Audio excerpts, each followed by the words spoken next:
আসসালামু আলাইকুম রহমতুল্লাহ। আজকে চাঁদপুর জেলার কচুয়া থানার উজানি মাহফিল, সে উপলক্ষে আমাদের এই অঞ্চলের মানুষের জন্য একটা আনন্দের সময়। তো আজকে মাহফিল উপলক্ষে খাবার দাবার, পানি দেওয়া মুরগিকে এবং পাখিকে এদের টোয়া নিয়ম হয়ে গেছে। এখন রাত বাজে প্রায় 12টার মতো। এসে দেখি যে আমাদের কোয়েল পাখির একটা অটো ড্রিঙ্কারের মধ্যে পানি নেই। এখন শীত তো বেশি, এই জন্য পানি গরম করে দিচ্ছি। লেয়ার মুরগিগুলো আলহামদুলিল্লাহ ভালো আছে। খামারের কাজের যারা কাজ করে তারা খাবার পানি দিয়ে দিছে, কিন্তু একটা মনের একটা কষ্ট রয়ে গেল। যখনই লেয়ার মুরগিগুলো আমি দেখি আমার কষ্ট লাগে। সেটা হলো, কষ্ট লাগার কারণও নাই, কারণ লেয়ার মুরগির জন্য যে ভ্যাকসিনগুলো দরকার, জরুরি ভ্যাকসিনগুলো, সেগুলো তো আমি দিতে পারি নাই, কারণ আমার মুরগির সংখ্যা কম, শুধু 100টা মুরগি। সেই জন্য দামি দামি ভ্যাকসিনগুলো আমি দিতে পারি না, যার কারণে তাদের যে ব্রঙ্কাইটিস সমস্যা, তারপরে করায়দার সমস্যা, অন্যান্য অনেক সমস্যা, সেগুলো আমি নিয়ন্ত্রণ করতে পারতেছি না। মেডিসিন দিয়ে নিয়ন্ত্রণ করতে হয়।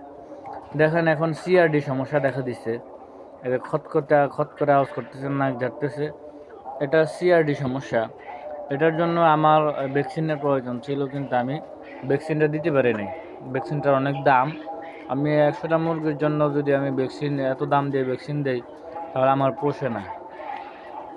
এই জন্য যারা লেয়ার খামার করতে চান, মানে লেয়ার খামার করার চিন্তা ভাবনা আছে, আপনারা অবশ্যই 1000-এর কম লেয়ার করবেন না।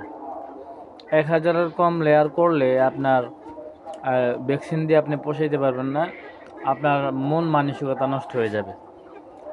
আমি একজন লেয়ার খামারের সাথে কথা বলছিলাম, তিনি বলছেন যে যারা 100-200 পালন করে তারা শেষ পর্যন্ত হীনমন্যতায় ভোগে এবং সাহস হারিয়ে ফেলে, কারণ তারা সব ভ্যাকসিন মেনটেন না করার কারণে লেয়ার মুরগির রোগ নিয়ন্ত্রণ করতে পারে না। এই জন্য যারা লেয়ার মুরগিতে আসবেন, লেয়ার করবেন, আপনারা অবশ্যই 1000-এর প্রিপারেশন নিয়ে আসবেন। এর কম হইলে আপনাদের ভ্যাকসিন দিয়ে পুষবে না, আর ভ্যাকসিন না দিলে মুরগির রোগ নিয়ন্ত্রণ করতে পারবেন না। কেউ দেখলে বলবে যে এই মুরগিগুলোর বয়স 4.5 মাস, এগুলোকে আমি গ্রোথ ঠিকমতো আনাইতে পারি নাই, এগুলোর অ্যান্টিবায়োটিকের উপরে আছে। এখনও প্রায় সময় অ্যান্টিবায়োটিক চালাইতে হয়, এমন এমন জটিল সমস্যা দেখা দেয়, যার কারণে এগুলোর গ্রোথটা আমি ঠিকমতো আনাইতে পারি নাই। এবং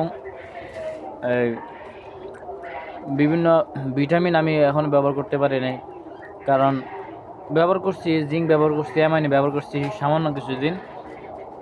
বেশিরভাগ সময় আমার অ্যান্টিবায়োটিক ব্যবহার করা লাগছে, অ্যান্টিবায়োটিকের মতো অ্যান্টিবায়োটিক ব্যবহার করা লাগছে। এই জন্য এগুলো গ্রোথটা আসে নাই। সবাই দোয়া করবেন। আসসালামু আলাইকুম।